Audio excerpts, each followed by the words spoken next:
Wai me ya kawo ku nan ne? Mun zo cinikin wasu tattabaru ne. Tabaru? Mana talla. Aure za ku siya ko me? Aure za mu siya. Allah. Muka siya aure guda biyu. Guda ɗaya a tukunya, guda ɗaya sai da sunna. Kai kuma fa? Wala ɗani ni ɗa ne ga mai angon garin nan gaba ɗayan ga. Allah.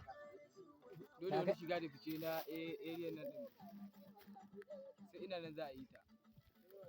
Abban iya fa. Da fari sunana ɗan gidan iya mai sallah. Kuma mayan ɗan wake ne ni. To mara sallah fa. Mara sallah. A ba ni nake sallah ba iya ce take sallah. Ai ni Okay, kai ba ka yi kenan. A ni ba na sallah. Iya ce me.